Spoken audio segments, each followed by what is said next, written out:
سلام بچه‌ها، امیدوارم حالتون عالی باشه. خب همونطور که میبینید من الان داخل کلاس وان داخل تست وان.پای هستم و میخوایم با هم دیگه شروع کنیم به یادگیری پایتون. خب ببینید بچه‌ها، اگه من بخوام این بخش بره و به هم نشون داده نشه، کافیه که روی گزینه اول که اکسپلور هستش کلیک کنم، میره داخل. اگه بخوام ببینمش رو کلیک میکنم، برای من باز نشون داده میشه. اینم خواستم جزء نکات بهتون بگم. حالا میخوام دیگه شروع کنیم. همونطور که میبینید تست وان.پای من الان باز هستش و من میخوام شروع کنم به نوشتن. ولی قبل اینکه اصلا من شروع کنم در مورد مفاهیم کدنویسی با شما حرف زدن، یک نکته رو باید به شما بگم. حتما موقع یادگیری زبانهای برنامه‌نویسی، فرقی نداره پایتون یا هر زبان دیگه، حتما یک دفتر داشته باشید، برای خودتون جزوه بنویسید. خب جزوه نویسی خیلی به شما کمک میکنه. حالا اگر جزوه نویسی رو دوست ندارید، زیاد اهل نوشتار نیستید، میتونید از این پیشنهادی که الان قراره به شما بدم استفاده کنید و با این کار جزئیات مفید رو برای خودتون یادداشت برداری کنید. خب ببینید بچه‌ها، داخل زبان برنامه‌نویسی پایتون خب ما با علامت هشتگ میایم برای خودمون کامنت میذاریم. حالا کامنت چیه؟ کامنت یک متنیه که خب شما بر خودتون تعریف میکنید. این متن وقتی که شما با یک گروهی کار میکنید، مثلا من اینجا یک کدی رو تعریف کردم، حالا کاری نداریم این کد چیه، یه چیز خیلی ساده. خب من میخوام برای همکارم توضیح بدم که به چه علت من این کد رو نوشتم. البته که ما برای کدهای خیلی بزرگتر کامنت میذاریم بچه، این چیز خاصی نیست، فقط توضیح.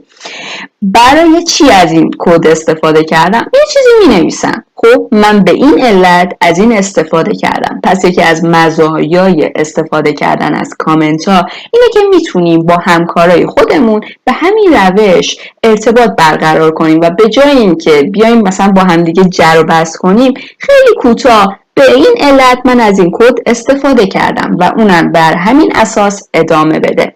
مورد بعدی که میتونید از کامنت کردن استفاده کنید اینی که شما وقتی که یک کد رو نخواهید اجراش رو ببینید و غیر فعالش کنید، کافیه که این علامت هشتگ رو قبلش قرار بدید. با این کار این کد دیگه غیر فعال میشه.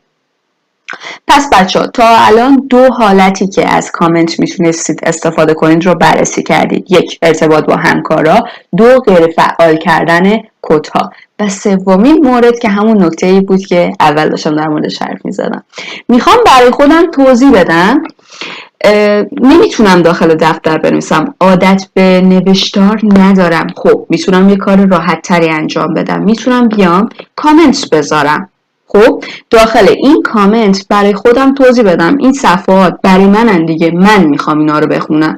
پس میتونم برای خودم کامنت بذارم، به این علت این کد این اتفاق داخلش افتاد، یا این پرینت، مثلا الان بچه‌ها پرینت، خب میخوام برای خودم توضیح بدم به فارسی، انگلیسی، فینگلیش، هر حالتی که راحتی این صفحه برای شماست. هیچ کسی حق دخالت در این که شما چرا اینطوری نوشید نداره. پس هر جور که راحتی برای خودت کامنت بذار، توضیح بده و برو جلو. خب میخوام برای خودم توضیح بدم و به شما نشون بدم که این کامنت به چه صورت انجام میشه.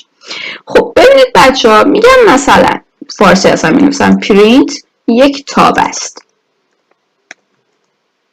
هر چی که داخلش قرار بگیره چاپ میکنه.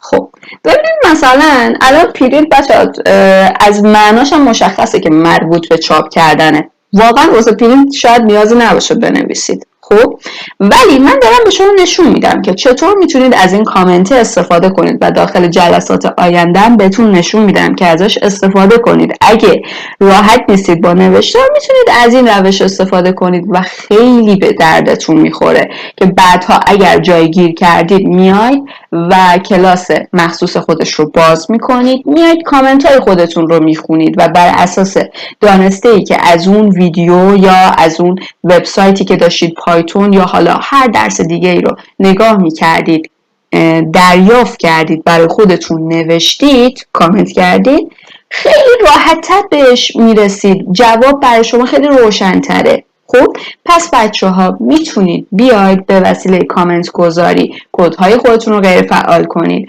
با همکارتون ارتباط بگیرید و برای خودتون جزوه‌ای بنویسید، نکات مهمی رو بنویسید. خب حالا برای اینکه این هشتگ هم قرار بدید کافیه که بیاید کنترل شیفت و 3 رو با هم دیگه نگه دارید که این علامت ایجاد بشه. ولی یک روش راحت تری هم هست. کافیه که بچه‌ها بیاید، بذارید من براتون اول بنویسم، کافیه که بیاید اسلش رو با کنترل بگیرید. خب از کامنت در میاره، کامنت میکنه، پس اسلش و کنترل برای شما کامنت ایجاد میکنه. خب پس کنترل و اسلش برای شما از کامنت در میاره، کامنت میکنه. خب میتونید با این کار چند خط هم کامنت کنید به همین سادگی. داخل قسمت بعدی با هم دیگه شروع میکنیم به یادگیری مفاهیم اولیه پایتون. ممنونم، خدا نگهدار.